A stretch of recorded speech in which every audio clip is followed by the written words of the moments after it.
Hiya. So I'm going to do a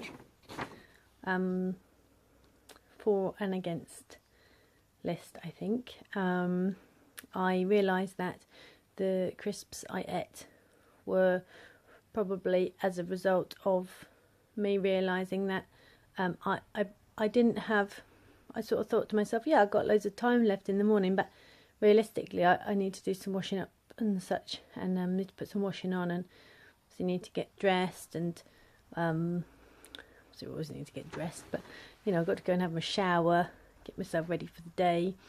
Obviously I had to get the kids ready, get kids from breakfast, and suddenly the realisation that actually I didn't have any time because I had to use all that time to do all that stuff suddenly kind of made me think, it was a bit more, I think it was a little bit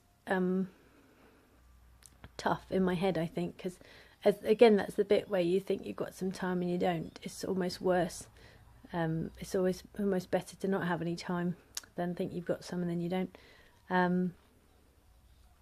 So I've made myself a hot drink, and I'm taking some time to do my for and against list, because I think that I'm ready now. I'm aware that I've got a lot of sunlight.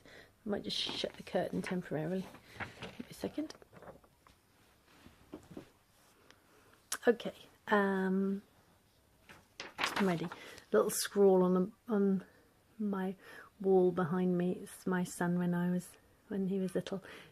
Got loose with a permanent marker, so little decorations around the house. Okay. And I've got my bedpost behind me. There's little stickers here that my daughter likes to give me things, and so we end up decorating the end of our bedposts with the things that our children give us. So I'm going to read, I've done a little list over, I did it all one night, and then I've kind of added a couple of bits and had to think about it before I did the whole thing. So I think, I don't know how to do it, whether I'm just going to go for, whether just to read out the againsts and then read out the fors. I might do it that way around, and then that'll get the against stuff out of my head and have the for stuff, something for my brain to cling on to for the future. So what I've done this for and against list is about, I've done it for and against Slimming World plus vegan plus no added sugar plus no caffeine. So I'm doing it for or against that. So it's not just Slimming World. I'm trying to think about whether I want to eat more vegan food, and whether I want to carry on doing no added sugar, and whether I want to do no caffeine. So my against is always having to prep and plan. So it's very time consuming and often very annoying, boring. It makes me feel like I can't just live my life in a very relaxed way. I always have to sort of think about when I'm going to eat next, or what I'm going to eat, or how I'm going to eat it, or like a lot of that is always having to prep and plan. In reality, of course, I know that if I don't prep and plan, then I don't get to eat the way I want to eat. So, you know, but I'm going for my againsts. I can't just have sandwich crisps and a chocolate, in terms of, like, I can't just, for my lunch, I can't just go and grab some sandwich and crisps and such, and I can't just, you know, I have to have already made my lunch, or I have to choose, like, salad or something like that, because kind of convenience foods aren't often very Slimming World friendly, in terms of just grabbing a sandwich. It makes me sometimes feel a little bit like I am not very normal, and I can't just live like other people do, like the convenience of being able to grab a cheese and pickle sandwich or something like that. You know, it would be you know, it would be really nice and handy to be able to do that. I can't have caffeine as a boost when I struggle. So that's an against for me, because it would just be really handy to be able to, when I'm struggling, just have a Diet Coke like I used to, or because I used to use Diet Coke instead of food so that I wouldn't binge eat, and that really helped me, really tremendously so. But obviously, as Andy Never said in the past, it's just a temporary cover-up, so it's not really solving the actual issue. But yeah, that's the against for my head, is the fact that I could just really do with just a Diet Coke sometimes, just to perk me up, just to help me distract myself and all that kind of stuff. I always have to face my problems, so it's really annoying because every single issue I have in my life, and I have to look at, and I have to face, and I have to think about. I have to think, right, okay, well, how can I get around this? How can I deal with it? I can't now just ignore it. I have to, and not only that, but I have to set a plan in place to be able to achieve those things. And I can't, and if I do have a problem, sometimes I can't deal with it that day. I have to think, okay, I can see that problem. I'm going to have to wait until 3 weeks' time until I can finish solving that problem, but I can't ignore it. I have to still remember it's there so I can deal with it later. You know, it's quite a lot of, I know that this is part of being an adult, and I know that, it's first world problems, etc., but that's the bit of my brain doesn't like having to do, doesn't like having to kind of, would rather be able to fix it straight away, rather than having to wait to be able to fix it. I'm getting better at it, obviously, but I still don't like doing it. I can't eat the way I used to, so it's frustrating and annoying to me that I can't just magically just eat the way I used to eat. I mean, I know why I can't eat the way I used to eat, but that's still, it's annoying for me that I can't just eat, crisps. I can't just eat chocolate. I can't just eat sort of sandwiches. I can't just eat chips from the chip shop. I can't just eat, I can't just live like the kind of, as weird as it sounds, I can't just live like the unhappy fat person I was. I can't eat that like that anymore. I have to look after myself, and I have to be careful of myself, and I have to feed myself well. And there's so much of me that wants to go back to the easy way of eating and the easy way of living my life, even though I full well know it's not going to be a more enjoyable life. It'll make me far more depressed, and it'll make me far more unhappy. But I suppose at those points then I could use food to boost me up, which meant that I wasn't unhappy sometimes.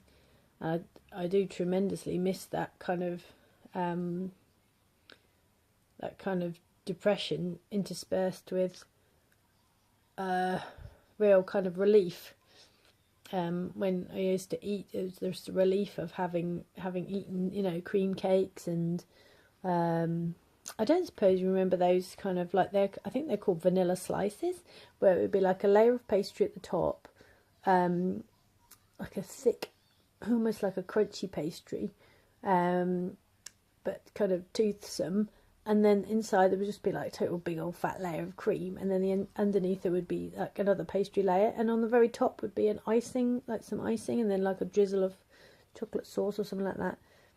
And I used to get 2 of those at a time and eat those, and they were having something like that in my life, where it's an amazing, it's an easy access to something that's a really relaxing thing, and I can do it by myself. I don't have to interact with anybody else while I'm doing it. And I think I miss that. I miss being able to just eat in a dysfunctional way, I suppose. I can't choose on the hop, so in terms of, I can't just go, oh, what do I fancy eating, and just buy it and eat it and done. I have to think about why I want to eat it. Is it because I'm unhappy, or is it because it's a good food for me to eat? I have to think about like whether it's a free food or a speed food. I have to think about the sin count in it. I can't just sort of go, I quite like the you know, coleslaw and all those sorts of things, where you have like tubs of coleslaw, and all the mayonnaise on it and things like that. Have jacket potato and beans and coleslaw, or, you know, I feel like my food is limited, and therefore can't just, you know, go to the shop. Say for example, I'm hungry and I go to Sainsbury's and I get a meal deal, and I can't just have, oh, choose a sandwich. You know, I'll just have, what sandwich do I want? What crisps do I want? What drink do I want? You know, and all that. I can't just really choose. You know, maybe I really, it was my alarm to tell me to make spaghetti bolognese, but I don't have to make spaghetti bolognese, so I'm not going to do it.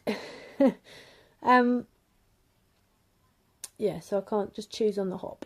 I always have to say no to things.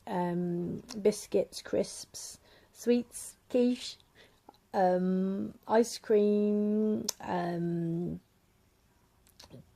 chocolate, kind of anything with sugar in it, anything with caffeine in it, anything with milk and cheese in it. And that's pretty much all the foods that are often around, unless you make everything from scratch. It's quite rare to find food that's cheap with none of those things in, which obviously is kind of because it's, you know, cheap to produce. It also has no nutrients in it, so it's not really going to help anyone anyway. But it's the fact that I always have to say no to things. So it's an annoying way of living my life, because I can't just say yes to everything. Sometimes I have to choose to say no to things. There's also, always have to weigh healthy extra B's, healthy extra A's and SINs. I don't weigh my healthy extra A's anymore, because obviously I'm using almond milk, and you can have 750 mils of almond milk, which is like 3/4 of a litre. And I don't use that in a day, so I don't measure it anymore, because I know full well. Basically, I have about 3 cartons of almond milk during the week to use up, and that doesn't cover 7 days of healthy extra A's. So I know that I'm always under, because I'm not kind of using all of that all in one go. But I class it as my healthy extra A, because it will just be just underneath. And so for me, I've sort of cut out having to count healthy extra A's, except obviously if I have cheese, because I have my mozzarella on a Monday, so I just count that as one healthy extra, which is hence why on a Monday I have 2 healthy extra A's. But it's annoying having to constantly measure your peanut butter, measure your cereals, measure like all of the healthy extra B's all the time. It's annoying having to constantly look at how many SINs are in things. You know, if you just want to eat something, you have to look at how many SINs are in there and everything like that. So it's annoying, because it feels like I can't just go by what I want to eat rather than measuring things all the time. I have to count every single SIN I have, including licks of knives and bites of food. You know, if you have like just a little bit of something on you've always got to count the SINs. I also, not having little enjoyment boost from chocolate, crisps and biscuits. I still get it a bit from nice meals, but not as intense. So I still get like that hit of, you know, having something, you're enjoying something, and it's, you know, it's nice. You think, this is really good, but it's not the same intensity as, you know, something really delicious. No, wrong word. Something really pleasure inducing. You know, because obviously they make it so it's pleasure inducing. Chocolate and, you know, the bliss point and all that kind of business. So it's but other foods don't quite have that. They're very nice, don't me get me wrong, I enjoy them, but it's not quite the same. So I do miss that, having that that boost from foods, and it makes me feel quite flat a lot of the time, especially having no caffeine and no sugar, and no cheese and no milk, because they're quite pleasure inducing as well. And I just, it's hard, because it feels like I've got nothing left. I know I did a video about, you know, doing the small joys in life, so I know full well that that's exactly what I'll feel for a long time, until I crack getting joy from other things, and I won't get joy from other things until I really crack the I've basically got to live like this for a while before my joy kind of joy circuits kind of kick in better, so that I can enjoy other things more than chocolate crisps and biscuits. So I know it'll take a while. But that's basically my complaints list. They're all based around me being lazy, around me being not wanting to change. They're based around me wanting to have my cake and eat it, as they say. They're all based around me wanting to live my life like I don't have to put any effort into it. So, yeah, they're all based around that. And I've got my 4 list here, which is having, if I live a slimming world, vegan, no added sugar, no caffeine lifestyle, I will have a calmer, more relaxed life. So I'm less stressed, I'm less up and down, up and down, up and down. I'm less because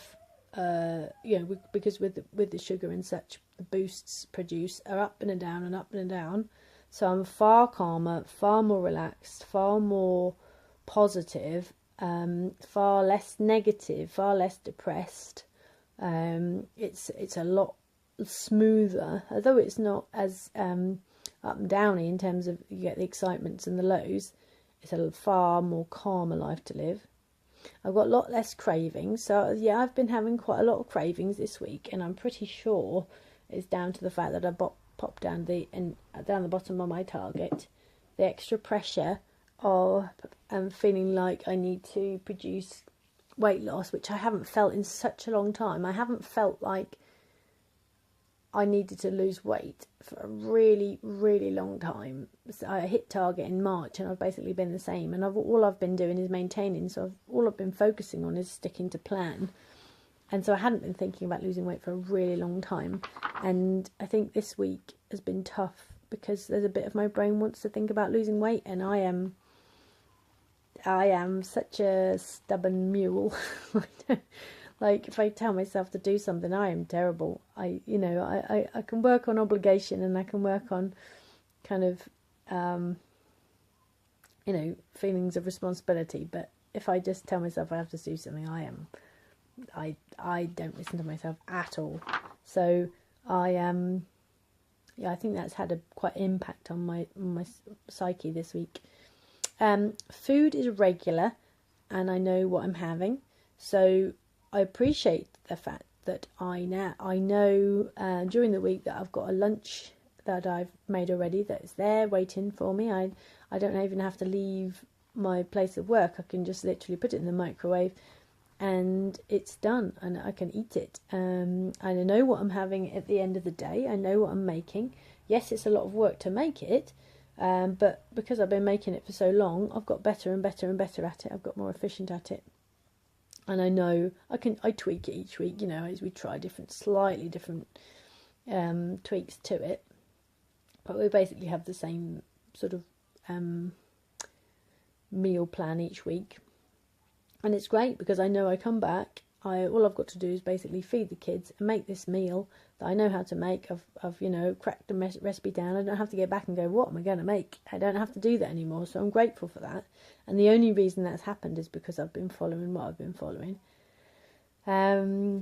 It gets me to be more creative and inventive, and therefore I find tasty things that I would not have known about. So doing the Slimming World vegan, no added sugar, no caffeine forces me to try new things, like the banana oats biscuits I would have never tried before. Absolutely no way. I mean, it's only because I'm not eating the other stuff that I'm kind of forced into trying new things. And there'd be absolutely no need to make banana oat biscuits if I had custard creams in the cupboard. There would be just no point. So for that fact, because I've taken away all those other things, I'm forced to try new things. I've been thinking about, the banana oat thing. I was thinking, because it does so very well, I was thinking about making kind of like mince pies with them. You could sort of squash the mixture down into a kind of like in one of those little cupcake trays, and then you could cook that first, sort of toughen it up, and then you could put like some, because obviously I don't want sugar, so I don't know about what filling to put it in, but I reckon maybe the sugar-free jam might be really nice in there. You can make like little jam tarts, so obviously it would be a bit more sins because you'd probably use a bit more, but that would be quite nice to have a jam tart that's sugar-free, for maybe probably be at 3.5 sins by that point. But again, it would be delicious, but it wouldn't be so craving inducing because it's got no sugar in, so you wouldn't necessarily need to eat so many of them. And also the oats really fill you up, so you can easily have 2 or 3 of those little oat biscuits, and they just don't have the same power over you as kind of pastry and kind of sugar. So yeah, again, I would have never even thought about that. So I appreciate the way that it pushes my brain into thinking of what else can you do then? If you can't do those things, what else can you do? Because I wouldn't, not even bothered. I feel better about animal welfare. So one of the things I did to think about whether I was going vegan or not, as I decided to watch some videos about animal welfare and think about, you know, because I'd never done it. I mean, I'm vegetarian. I've been vegetarian for the whole of my life, but it was only because I grew up vegetarian. I didn't necessarily, I mean, I know a bit about animal welfare, but I'd never really gone into it much. And the way they treat animals in milk production and the way they treat animals in egg production is astounding. So, I mean, I don't eat eggs anymore, but I get those, they're called Barton Browns, or I think they're Clarence Farm Barton Browns or something like that, Barford Browns, and they're free-range eggs, eggs from free-range hens, but they don't cut their beaks off, because free-range hens often have their beaks kind of sort of cut off so that they don't peck each other, peck their feathers out and stuff like that. So these birds aren't like that. I mean, it's a bit more expensive. I think they're £2 something or other, but it's maybe a 70p or something like that more than the other ones. But I know that then they're eggs from environments where they're not they've not kind of been hurt.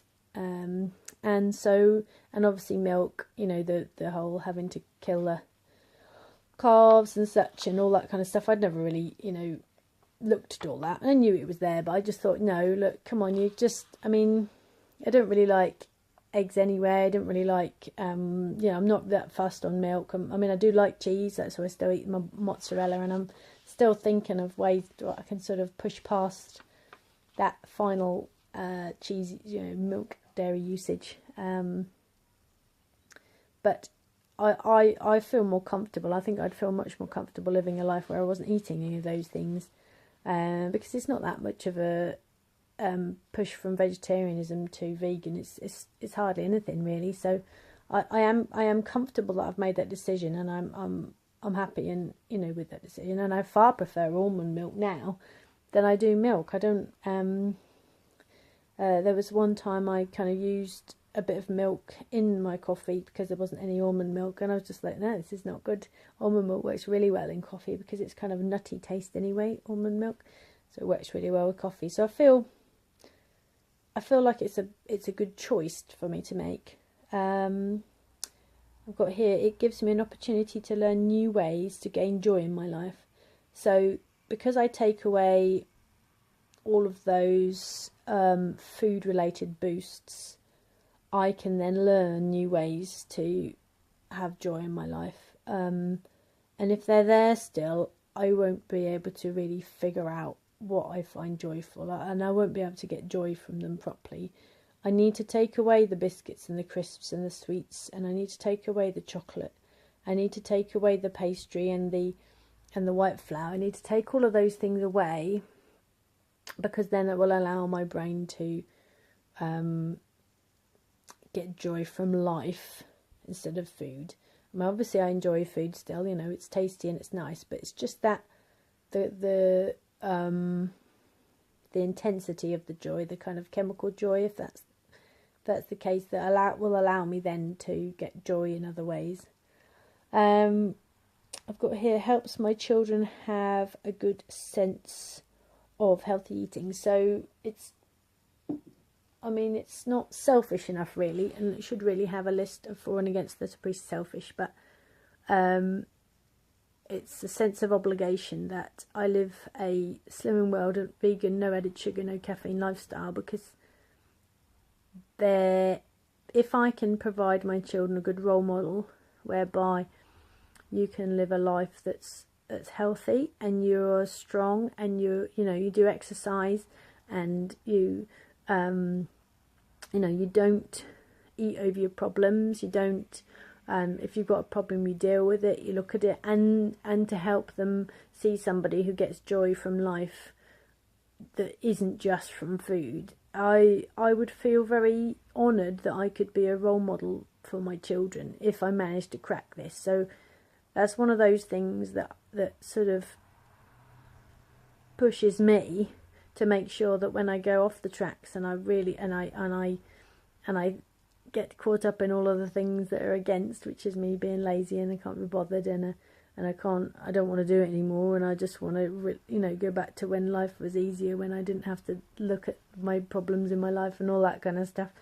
I have to remember that I've got two little people who will see me as somebody to kind of emulate, and I'd rather them see that I was a person who could deal with problems, so they might want to come to me and talk about their problems, rather than thinking, well, all mum will do is just give me a cake, so it's not going to really help me.